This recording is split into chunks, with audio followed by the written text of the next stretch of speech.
উজালা যোজনা নিয়ে বিরাট পরিবর্তন। যারা উজালা কানেকশন নতুন করে আবেদন করতে চান বা নিতে চান বা যাদের অলরেডি রয়েছে প্রত্যেকের জন্যই কিন্তু ভিডিওটা অত্যন্ত গুরুত্বপূর্ণ রয়েছে। তো আপনারাও যদি প্রধানমন্ত্রী উজালা যোজনার পরিবর্তন সম্পর্কে জেনে থাকেন তাহলে তো খুবই ভালো, আর যদি না জেনে থাকেন তাহলে অবশ্যই ভিডিওটা প্রথম থেকে শেষ পর্যন্ত দেখবেন। আজকে আমরা এই ভিডিওতে দেখব এই যে মনে করুন যে জনকল্যাণ শিবির চলছে, এখানেও কিন্তু আপনারা এই যোজনার জন্য আবেদন করতে পারেন বা উজালা কানেকশনের জন্য আবেদন করতে পারবেন। আবেদন করতে কী কী ডকুমেন্ট লাগবে বা ভর্তুকিতে কী পরিবর্তন আনা হয়েছে সমস্ত কিছুই কিন্তু আজকে আমরা এই ভিডিওর মাধ্যমে দেখে নেব। তো চলুন বেশি দেরি না করে ভিডিওটা শুরু করা যাক। সবার প্রথমেই যেটা আপনাদের করতে হবে, যদি আপনি ফেসবুক থেকে ভিডিওটা দেখেন তাহলে অবশ্যই পেজটাকে ফলো করে নিতে হবে, আর যদি ইউটিউব থেকে দেখে থাকেন তাহলে অবশ্যই চ্যানেলটাকে সাবস্ক্রাইব করে পাশের বেল আইকনটাকে এনেবল করে রাখবেন। দেখুন বলা হয়েছে যে উজালা যোজনায় বড় পরিবর্তন। কি বদল হলো? এক নম্বরই বলেছে, কি বলেছে যে কেন্দ্র সরকারের উজালা যোজনার ভর্তুকিযুক্ত এলপিজি সিলিন্ডারের সংখ্যা কমানো হয়েছে। অর্থাৎ এখানে কিন্তু এই যে উজালা যোজনার ভর্তুকি সংক্রান্ত যে মনে করুন সুবিধা পাওয়া যাচ্ছিল সেটার কিন্তু সংখ্যা কমিয়ে দেওয়া হয়েছে। ধরুন 100 জন যদি ওই উজালা কানেকশনের ভর্তুকি পেত, সেটাতে হয়তো কমিয়ে 90 করে দেওয়া হয়েছে বা 50 করে দেওয়া হয়েছে বা 70 করে দেওয়া হয়েছে। দ্বিতীয়ত বলেছে আগে বছরে 9টি সিলিন্ডার ভর্তুকি মিলত, এখন থেকে 8টি সিলিন্ডার ভর্তুকি পাওয়া যাবে। অর্থাৎ আগে আমরা দেখেছিলাম বছরে আপনি যদি 9টা সিলিন্ডার অবধি নিতেন তাহলে কিন্তু আপনি ভর্তুকিটা পেতেন, হয়তো 379 বা 89 এরকম কিছু একটা টাকা ঢোকে, আর 400 টাকার কাছাকাছি ঢোকে যদি আপনাদের লোনটা শোধ হয়ে যায়, আর যদি লোন শোধ না হয় তাহলে কিন্তু 300 টাকার মতো ঢোকে।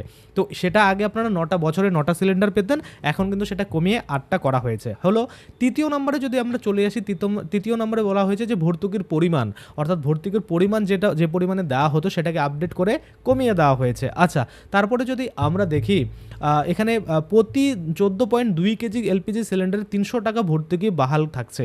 অর্থাৎ আপনাদের কিন্তু প্রত্যেকটা যে সিলিন্ডার যেটা 14.2 কেজি বলা হচ্ছে সেটাতে কিন্তু 300 টাকা করে কিন্তু ভর্তুকি বাহাল থাকছে, এটাই কিন্তু বলছে। আচ্ছা, 5 নম্বরে যদি আমরা দেখি, 5 নম্বরে বলা হয়েছে যে বছরে সর্বাধিক 1200 টাকা, অর্থাৎ এখানে 4 × 300 সমান ভর্তুকি পাওয়া যাবে, অর্থাৎ 1200 টাকা ভর্তুকি কিন্তু পাওয়া যাবে, এটা কিন্তু বলা হচ্ছে। আর আগে আমরা দেখেছিলাম যে ভর্তুকি কিন্তু আপনারা যখনই গ্যাস উঠাচ্ছেন তখনই কিন্তু এই ভর্তুকির টাকা আপনাদের অ্যাকাউন্টে ঢুকতেছিল। তো এই যে বছরে সর্বাধিক 1200 টাকা করে দেওয়া হয়েছে, এটা কিন্তু খুব একটা ভালো আপডেট নয়। আচ্ছা, তারপরে 6 নম্বরে যদি আমরা দেখি আগে কি ছিল এবং এখন কি হয়েছে সেটা যদি আমরা দেখি, যে 2016 সালে প্রকল্প চালুর সময় বছরে 12টি ভর্তুকিযুক্ত সিলিন্ডার মিলত, যেটা আমি আপনাদের বললাম যে আগে 2016 সাল থেকে যখন এই আবেদন ছিল বা এই নতুন করে যারা তখন আবেদন করেছিল পেয়েছিল গ্যাস, তারা কিন্তু বছরে টোটাল 12টা গ্যাস সিলিন্ডারের উপরেই কিন্তু ভর্তুকিযুক্ত পেত, মানে ভর্তুকি পেত, এটা কিন্তু বলা হচ্ছে। তারপরে আমরা দেখি পরে কিন্তু সেটা কমিয়ে 9টি করা হয়েছিল, যেটা আমরা দেখেছি। এখন কিন্তু আরও কমিয়ে 8টা করা হয়েছে। অর্থাৎ প্রথমত 12টাতে পাওয়া যেত, তারপরে মনে করুন যে 9টাতে আসলো, এখন দেখা যাচ্ছে 8টাতে আসলো। আচ্ছা, তারপরে যদি আমরা দেখি 9 নম্বরে বলা হচ্ছে এবার আরও কমে হলো 8টি, যেটা আমি আপনাদের একটু আগে বললাম। আচ্ছা, কেন এই সিদ্ধান্ত নেওয়া হয়েছে, কেন এই সিদ্ধান্ত নিচ্ছে? দেখুন, কেন্দ্রের দাবি উজালা গ্রাহকদের গড় বার্ষিক এলপিজি ব্যবহার বিবেচনা করেই এই সিদ্ধান্ত। অর্থাৎ তাদের যে অ্যানালাইসিস এতদিন ধরে অ্যানালাইসিস করার পরে, অর্থাৎ লাস্ট 10 বছর ধরে অ্যানালাইসিস করার পরে দেখা যাচ্ছে এই যে সিদ্ধান্তটা নেওয়া হয়েছে, এটা মনে করুন ওই আপনাদের গ্যাসের সিলিন্ডার ব্যবহারের উপর ভিত্তি করেই কিন্তু নেওয়া হয়েছে, এটাই কিন্তু কেন্দ্র সরকার দাবি করছে। আচ্ছা, তারপরে কি বলছে? গড় ব্যবহারের সঙ্গে ভর্তুকির সংখ্যা সামঞ্জস্য রাখতেই কিন্তু এই পরিবর্তন, বা আমরা যদি বলি যে এই যে গড় যে ব্যবহার হচ্ছে তার সাথে যে ভর্তুকি পাচ্ছে সেটার যে সংখ্যা, সেটার মানে একটা মনে করুন লেভেল বা মিল রাখার জন্যই কিন্তু এটা করা হয়েছে, বা এটা এরকম করলে ঠিকঠাক ভালো চলবে ওদের। মনে করুন যে এই ভর্তুকি পাওয়ার যে সুবিধা, যেটা মনে করুন ভর্তুকি পাচ্ছে যাদের পাওয়া দরকার তারাই কিন্তু পাবে, এইরকমটা কিন্তু করা হচ্ছে।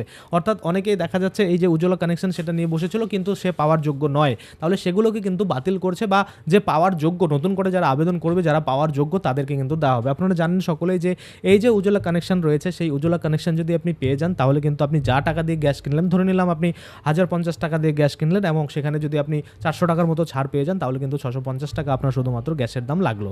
আশা করি আপনারা বুঝতে পারেন, যারা রীতিমতো টাকা পায় তারা কিন্তু জানেই। তাছাড়া এই টাকাটাও কিন্তু ডিবিটি লিঙ্কের মতোই দেওয়া হয়। আপনারা জানেন যে প্রত্যেকটা কেন্দ্র সরকারের প্রকল্পের টাকা কিন্তু সে পিএম কিষানের হতে পারে, এখন অন্নপূর্ণা যোজনার হতে পারে, বা অন্যান্য যেমন গ্যাসের সাবসিডি হতে পারে, সমস্ত কিছুই কিন্তু আমরা দেখেছি ডিবিটি লিঙ্কের মাধ্যমে দেওয়া হয়, অর্থাৎ ডাইরেক্ট বেনিফিট ট্রান্সফারের মাধ্যমে কিন্তু দেওয়া হয়। আশা করি আপনারা বুঝতে পারছেন। আচ্ছা, তাহলে এই উজালা যোজনার আবেদন কি আপনারা করতে পারবেন? হ্যাঁ, অবশ্যই আপনারা কিন্তু এই যে গতকাল থেকে শুরু হয়েছে, আজকেও চলবে, কালকেও চলবে, সেটা হচ্ছে এই যে জনকল্যাণ শিবির, সেই জনকল্যাণ শিবিরে গিয়ে নির্দিষ্ট কাউন্টার কাউন্টারে বা নির্দিষ্ট স্টলে কিন্তু আপনারা দেখতে পাবেন যে এই যে উজ্জ্বলা যোজনার যে রয়েছে বা উজ্জ্বলা গ্যাস কানেকশন যে রয়েছে সেটার জন্য কিন্তু নতুন করে আবেদন আপনারা করতে পারবেন। যদি আপনাদের আগে থেকে আবেদন করা থাকে এবং কোনো কারণবশত সেটা কেওয়াইসি পেন্ডিং থাকে, তাহলে সেটা করেও কিন্তু আপনি আপনাদের যে মনে করুন কানেকশন সেটা কিন্তু পুনরায় চালু করে নিতে পারবেন। আশা করি আপনারা বুঝতে পারছেন। তাহলে উজ্জ্বলা যোজনা নিয়ে বড় পরিবর্তন কি হলো আপনারা আশা করি বুঝতে পারছেন। নতুন পুরনো সবাই কিন্তু মানে মনে করুন যে আবেদন করতে পারবেন এখন নতুন করে, বা কেওয়াইসি যাদের পেন্ডিং রয়েছে তারা কেওয়াইসি করলে আপনাদেরটা চালু হয়ে যাবে। আশা করি আপনারা বুঝতে পারছেন। আজকের জন্য ভিডিওটা এখানে শেষ করবো। যদি ভিডিওটা ভালো লাগে অবশ্যই একটা লাইক করে চ্যানেল সাবস্ক্রাইব করে পাশে বেল আইকনটা এনেবল করে রাখবেন। আর যদি ফেসবুক থেকে ভিডিওটা দেখেন তাহলে অবশ্যই পেজটাকে ফলো করে নেবেন। ধন্যবাদ।